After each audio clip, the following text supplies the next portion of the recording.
dia. Parece que vocês já me viram hoje, não é? Mas mesmo assim, atendendo a apelos do Instituto, eu vou dizer do Instituto para não dizer Pedro Simões, aqui estou eu. Agora eu aceitei que muito bom grado vir para cá, conversar com vocês acerca do tema desbravadores e manuscritos. Primeiro por conta do título. O título é tão bacana, né? Desbravador de manuscrito, como que diz assim, caçadores de tesouros. Eu achei interessante esse tema. E achei que era muito apropriado que o título fosse esse, porque quem na verdade importa nesta mesa é Gustavo Sobral. Eu estou aqui só para fazer figuração e levantar a bola para ele cortar, né? Mas eu queria somente dizer para vocês o seguinte: eu vou contar uma... Eu não sei, não tenho conhecimento técnico acerca do assunto, e nós temos hoje um dos maiores especialistas nesse assunto, eu diria talvez até o maior do Rio Grande do Norte nesse assunto, que é o Gustavo Sobral. E ele vai falar acerca disso e nós vamos escutá-lo atentamente, que vale a pena. Mas eu queria contar apenas um fato que diz respeito a essa história de desbravar manuscritos, porque aconteceu comigo quando eu estava procurando escrever meu primeiro livro acerca de cangaço. Eu já tinha produzido alguns outros livros, mas resolvi escrever acerca de cangaço por uma questão pessoal, e aí fui tentar descobrir a história de um cangaceiro obscuro, pouco falado até então na literatura que estuda o assunto, mas que foi o verdadeiro responsável pela invasão de Mossoró com Lampião em 1927. O nome dele é Marcinon. E não se sabia nem quando nem onde Lampião tinha morrido. E eu consegui descobrir, e é isso que me torna, apesar de amador, uma espécie de desbravador de documentos, de caçador de tesouros desse tipo. Nós tínhamos algumas dicas de que ele teria morrido numa cidade do Maranhão chamada Caxias. E aí eu resolvi arriscar. E começa aí a primeira informação interessante acerca dos desbravadores de tesouros. Eles têm que ser audaciosos. E aí eu telefonei para o cartório, entendeu? Um rapaz, e aí você tem que ter sorte. Porque se o rapaz for antipático, se aqueles que vão lhe atender não forem simpáticos, a sua pesquisa morre ali. E o rapaz, de fato, foi muito simpático. Eu não sei se porque ele gostou do tom da minha voz ou porque eu prometi uma nota de 100 para ele. Vocês escolhem qual foi a verdadeira opção. Ou as duas. É por isso que Gustavo é quem é, tá vendo? Ele faz a síntese imediatamente do processo dialético. Então eu tive a seguinte conversa com ele: bom dia, olha, eu sou um professor aqui do Rio Grande do Norte, meu nome é fulano de tal, eu ensino na universidade tal, e PPP, papapá, e uma ficha bacana, inseri algumas mentiras para colorir, e disse: meu problema é o seguinte, eu estou atrás de encontrar o atestado de óbito de um cidadão chamado fulano de tal. Aí houve um pequeno silêncio do outro lado. Eu já temia que ele batesse o telefone, mas ele disse: olha, aqui há alguns anos atrás veio um senhor procurando isso. Aí eu já gostei, porque primeiro ele tinha a memória do cartório na cabeça, porque se ele foi capaz de dizer isso, ele tinha memória, então era a pessoa certa para me ajudar. E depois, porque se ele não tivesse tido interesse, ele não tinha nem dito isso. Quando ele diz isso, a gente nota que ele já tem um certo interesse em nos ajudar a fazer a nossa pesquisa, né? Aí ele disse: o senhor pode ficar tranquilo, o senhor quer em qual período? Eu disse qual era o período de tempo. Ele disse: eu vou fazer uma pesquisa. Agradeço a presença do diretor da nossa biblioteca, Dr. André, que veio aqui para, com certeza, escutar Gustavo, o que vai fazer daqui a pouco. E aí eu disse: em qual prazo você pode me dar uma resposta? Ele disse: não, daqui a um mês o senhor pode telefonar. Antes de completar um mês, ele ligou a cobrar para mim. Aí foi, eu já vi, o cara está interessado. Está interessado porque gostou da minha voz. Aí ele disse, doutor, o senhor desculpe, mas vai pesquisando para cima e para baixo, mas não consegui descobrir nada não. Aí aquela desilusão imensa se abateu sobre mim, porque eu precisava dessa informação. Você vai falar acerca de um cidadão, um personagem histórico, você não sabe a data do nascimento, nem sabe a data da morte, é complicado. Aí eu fiquei assim, eu tive um insight, e aí vem o terceiro grande característica do bom caçador de tesouro documental. É você ter a sua mente, pelo menos em certos momentos, afiada para você sondar hipóteses obscuras, hipóteses assim, quase que inverossímeis, mas que quase que nós nos lembramos de Sherlock Holmes, quando num conto célebre de Conan Doyle, ele dialogando com o Dr. Watson, aí ele se vira para o Dr. Watson e diz assim, você se lembrou do detalhe? Aí o Dr. Watson disse, qual detalhe?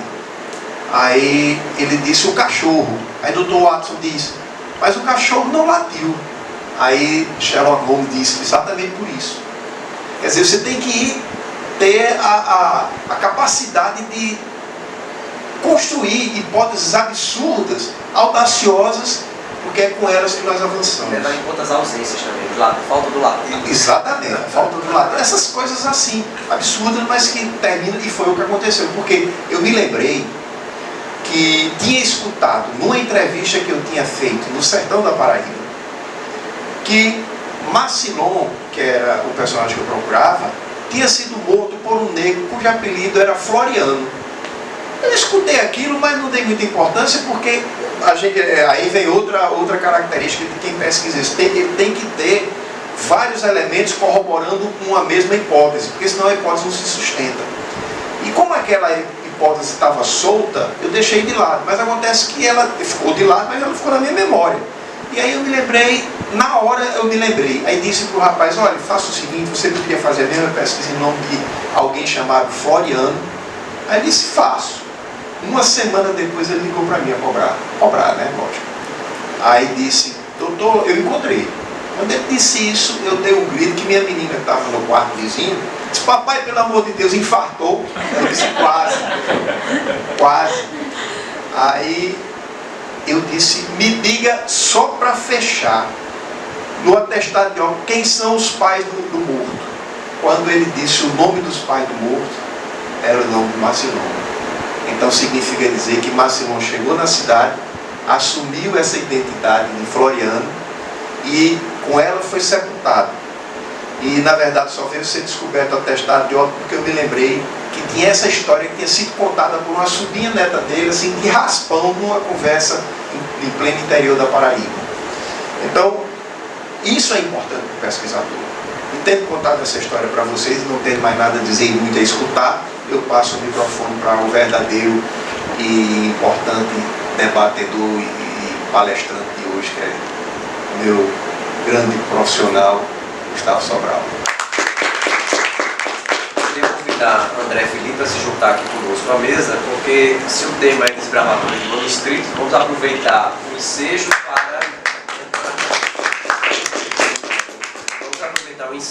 para revelar aqui o nosso último desbravamento, que é um trabalho conjunto, né, que são um documento, não é um manuscrito, né, mas é um documento que nós estamos descobrimos uma boa parte deste livro, sobre o qual vamos trabalhar, e estamos em busca de completá-lo. Né. Trata-se da considerada a primeira reportagem de uma viagem ao sertão do Rio Grande do Norte, realizada em 1861 pelo presidente da província na época, que ele levou uma comitiva. Né? E esses relatos de viagem foram publicados num jornal chamado Recreio, que circulou apenas neste ano em apenas 25 números.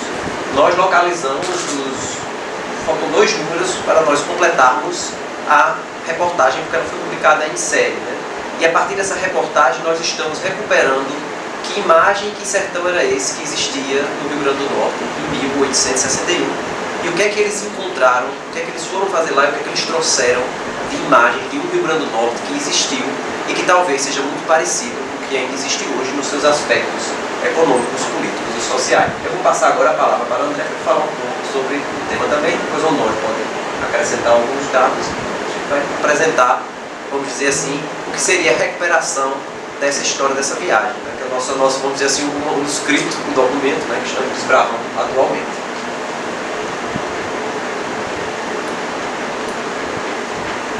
Bom dia a todos.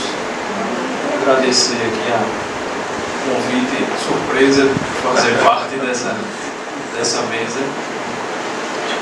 Bom, como o Gustavo colocou,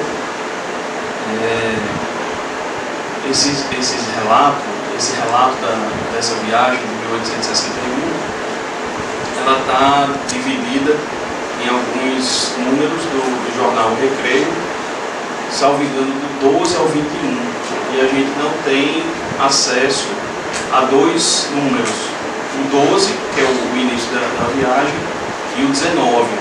Que aí é a história que se perde, né? Quando você não tem um documento que falta para completar uma informação que você precisa, e aí você tem que fazer o quê? Você tem que ir desbravar os arquivos e as bibliotecas, e aí para poder, onde você vai achar isso?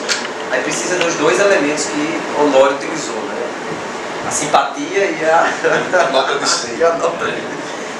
A gente ainda está tentando, né? Gustavo manda o correio eletrônico para a Fundação Joaquim Nabuco para ver se eles de repente têm lá arquivado esses dois exemplares. No mais, assim, as tentativas que a gente tinha de fazer busca pela internet, a gente já fez. Já está esgotado. Então, aí a gente também tem, caso não dê certo esses números, a gente se socorre de uma fonte secundária, que é um texto escrito por Câmara Cascudo, em que ele narra, assim, bem resumidamente, essa viagem. Ele basicamente ele dá o dia, o local e algum nome de pessoa. E o que nos leva a crer que ele leu o original, né? E a Sim. partir disso ele escreve que é uma ata de urna, né? As atas de urna eram um texto que Cascudo publicava no jornal sobre temas históricos do Rio Grande do Norte. É uma personalidade, é um fato. E é hoje um arquivo muito rico nosso para informação sobre a história local. Esse primeiro volume, ele não vai fazer tanta falta em termos de locais, né? Porque eles saíram, a comitiva saiu daqui do porto de Natal até o porto de Macau. Então, assim, esse primeiro número, ele vai narrar essa viagem e a chegada em Macau. Então, assim, em termos de locais visitados, a gente perde pouco. Mas o outro volume, o volume 19, a gente perde porque a gente vê que Cascudo cita duas fazendas e três cidades e mais um distrito que hoje em dia é uma cidade. Eles levam 44 dias em viagem a cavalo, percorrendo o sertão, que era considerado o sertão do Rio Grande do Norte. Então, que compreende o Alto Oeste e a região ali do Siridó, né? Praticamente eles vão dizer assim, passeiam por ali, né? Pernoitam em fazendas às vezes, ou nas próprias cidades, não é? Médio Oeste também. O Médio Oeste, eles cortam de Macau a Caribe, aquela região. E aí você quer que eu fale da localização? Sim, também assim, que outros documentos foram importantes para a gente completar. Assim, Sim. o recurso tecnológico Sim. que você utilizou, que isso é importante hoje para o pesquisador, o que é que a gente ganha hoje enquanto pesquisador? A tecnologia a nosso favor, né? O acesso mais fácil a documentos, que hoje boa parte está na internet, não é?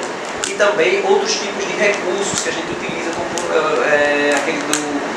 Qual foi o que você usou do IBGE? Não, aqueles dados que você levantou, isso é interessante. Então, assim, eu estava até brincando com o Gustavo e o Honório, dizendo que eu estava treinando para essa pesquisa já desde criança, desde cedo que eu gosto de ver mapas e tal. E quando surgiu o aplicativo do Google, né, o Google Earth, eu sempre mexi, tive curiosidade de ver as fotos aéreas, de andar pelas ruas das cidades. Eu sempre tive essa curiosidade e isso facilitou esse treino, vamos dizer assim, facilitou para esse momento agora. Além dos mapas do Google, temos algumas outras ferramentas. O que é que eu busquei? Existe um censo em 1920, um censo federal, que ele diz a relação das propriedades rurais em todo o Brasil. Obviamente eu peguei... Por que isso? Como é que a gente vai recuperar o que era o Rio Grande do Norte em 1861? A partir desse relato da viagem que está na reportagem, esses lugares hoje não existem mais, ou mudaram de nome, ou fazendas se tornaram municípios, ou municípios foram repartidos. Então assim, como a gente está fazendo o processo inverso? Nós estamos partindo do Rio Grande do Norte atual para reencontrar o Rio Grande do Norte do passado. Então é esses os mecanismos que André sozinho foi desenvolvendo para, a partir de buscas, vamos dizer assim, medindo ali assim, onde estavam aqueles lugares hoje no mapa, para que a gente possa criar aí uma cartografia, vocês possam falar isso, uma cartografia desse sertão de 61. Por quê? Porque ela não existe. Infelizmente, nesse período, né, nós não temos mapas nesse período. O Rio Grande do Norte não tinha essa capacidade. Isso era uma reclamação do presidente de províncias, de vários vice-presidentes de província, de não terem dados específicos sobre, não ter uma corografia, né? Uma corografia do Rio Grande do Norte, mostrando seus dados, os mapas, as localizações. Então, vamos dizer assim, que 100 anos depois, né, 100 e tantos anos depois, nós estamos fazendo um serviço que foi preciso naquela época e não foi feito. 58 anos depois. Então, assim, com base nesse censo de 1920, ou seja, foram 59 anos depois da viagem, não é uma distância de tempo tão grande, né, ainda mais para o interior. Então lá eu localizei a maioria dos nomes das fazendas, né? Eles passaram por diversas fazendas, Fazenda do Morro. A Fazenda do Morro, que fica em Pendências, no município de Pendências, antes Macau, ela aparece lá, o nome dela. Só que em outra ferramenta de busca, a gente descobre que essa fazenda ela muda de nome, ela muda para Pedrinhas, e existe uma comunidade lá ao norte de Pendências chamada Pedrinhas. Aí tem a fazenda Poço Verde, que até hoje ela serve de divisa dos municípios de Açu e Carnaubais. Naquele tempo Carnaubais não existia. E assim ele vai falando várias fazendas, e eu fui localizando quase todas elas com base nesse censo. Agora vocês nos perguntam, por que vocês estão interessados numa reportagem em 1861? Porque essa reportagem, ela tem características, quer dizer, vamos dizer assim, essa viagem, ela tem algumas características importantes, porque além delas ter resultado na primeira reportagem sobre o sertão, publicado num jornal que hoje não mais existe, né, está difícil localizar os exemplares, nesta viagem, parte dessa comitiva, além do presidente da província, viajou um cidadão chamado Manuel Ferreira Nobre. Manuel Ferreira Nobre, uma década depois, vamos dizer mais assim, uma década depois, vai publicar o que é considerada a primeira história do Rio Grande do Norte. Então, o que acontece? Essa comitiva e essa viagem, ela é um marco importante para a nossa história. Porque ao ir em loco, ao visitar, ao conhecer o sertão, a realidade, ele ia coletar aqueles dados, permitiu com que Manuel Ferreira Nobre pudesse escrever um livro dele. E ao mesmo tempo, os presidentes de província, era uma prática na época, inclusive instituída por lei, eles deveriam elaborar relatórios. E um dos relatórios mais completos é o relatório de 62, realizado por este presidente da província, que foi nessa comitiva, porque ele é o primeiro que se dispõe a subir no cavalo e realmente conhecer o Rio Grande do Norte. Os outros chegaram porque eles passam um período, em média, de 2 anos, né, vamos dizer assim, de governo, né? Então era muito curto para se fazer qualquer coisa, mas ele realmente tomou o navio desceu lá o navio, era o Jaguaribe, desceu lá em Macau e disse assim, eu vou lá conhecer, né? Eu quero ver o que é isso. Então, por que é um dos relatórios que a gente pode dizer que é o mais completo, ou então, vamos dizer assim, o mais realista? Porque aquelas eu vi, eu vivi, eu conheço, né? E aí eu posso dizer a vocês que realidade é esta que o Rio Grande do Norte apresenta. Inclusive, é interessante, apesar de Gustavo ter colocado claramente a importância dessa viagem, eu acho que a verdadeira pergunta que existe por trás dela e que é a pergunta que deve nos incomodar, porque a pergunta que não nos incomoda, ela não deve nem ser feita. O objetivo para o crescimento do conhecimento é necessário que as questões que nós coloquemos incomodem. Se não houver incômodo, o conhecimento não cresce. O conhecimento só cresce na medida em que algo é incomodado, porque alguém é incomodado. Então a pergunta que é subjacente a todo esse processo é assim, qual o sentido? Para que a história? O que é que nós podemos, principalmente numa época como esta, numa época em que a realidade é fragmentária, tudo fragmentado, em que as pessoas se organizam em bolhas, em que a aparente racionalidade das coisas desmorona e que o próprio conceito de verdade é evanescente. Então, nessa situação, nós poderemos ser, para o século XXI, aquilo que os monges irlandeses foram na Baixa Idade Média, quando, copiando os livros que existiam em suas bibliotecas e que guardavam o conhecimento da Grécia Antiga, asseguraram o desenvolvimento da civilização. Então cabe a nós isso. E não esqueçam, a história tanto tem esse viés altamente complexo que foi falado agora para vocês, mas também tem um extremamente simples. A história, ela nos permite saber para onde nós caminharemos, ou permite nos apresentar propostas para que nós caminhemos sem que repitamos os erros do passado. Então eu dizia para meus alunos, eu já contei essa história para Gustavo e para André, eu dizia para meus alunos, você sabe por que a história é importante? Não, por que é? Porque quando você sai de casa de manhã e tropeça num buraco, no dia seguinte você já não tropeça num buraco, porque esse buraco é uma história. Então é exatamente isso. Por que é importante? Por isso. Porque nós vamos ver, por exemplo, que alguns dos problemas que foram encontrados por Leão Veloso em 1861 ainda estão existentes. Ainda existem no Rio Grande do Norte de 2016. Agora eu queria fazer uma pergunta a Gustavo. A pergunta é a seguinte, Gustavo. Você tem uma vasta experiência em pesquisa, em desbravar documentos.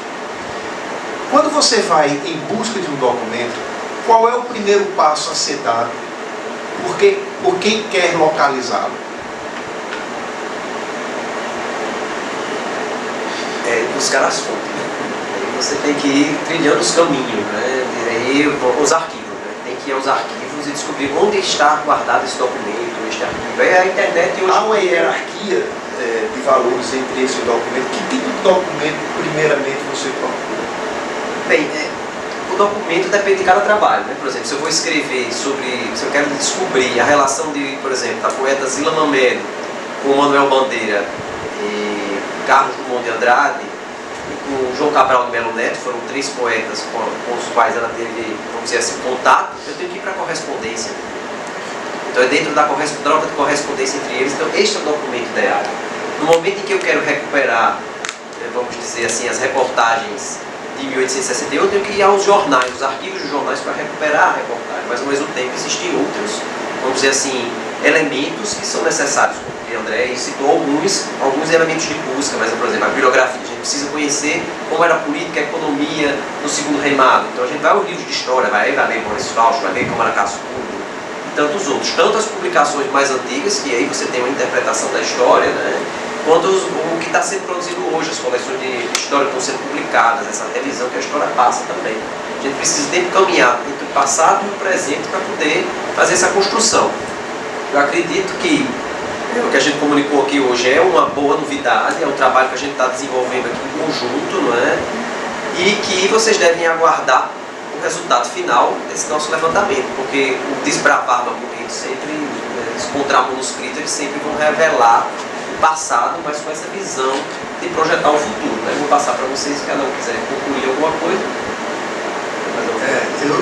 Eu quero só fazer, para encerrar, eu quero só fazer uma observação da seguinte forma. Quem se lança nesse caminho de desbravador dos documentos, com certeza ele é um apaixonado. E essa é uma outra explicação que existe para quem se lança nesse caminho. Ninguém explica paixão, mas sabe que ela existe.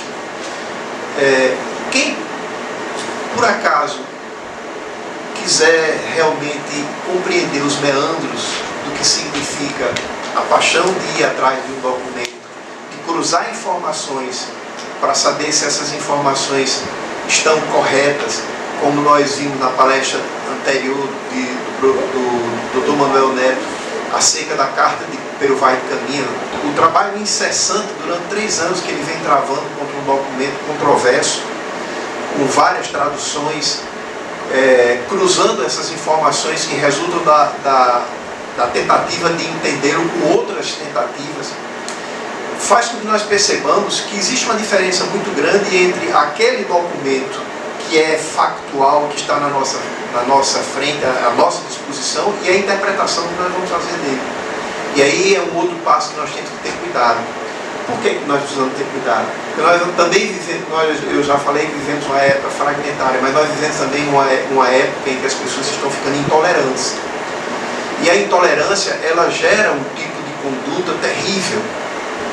E essa conduta, ela se caracteriza pela impossibilidade psicológica de aceitar a opinião alheia. É uma coisa impressionante. Se você, por acaso, digamos, você acredita que a Terra é plana, que essa história de que a Terra é redonda é um mito, se alguém for discordar, aquele que disse que a Terra é plana se sente insultado pessoalmente.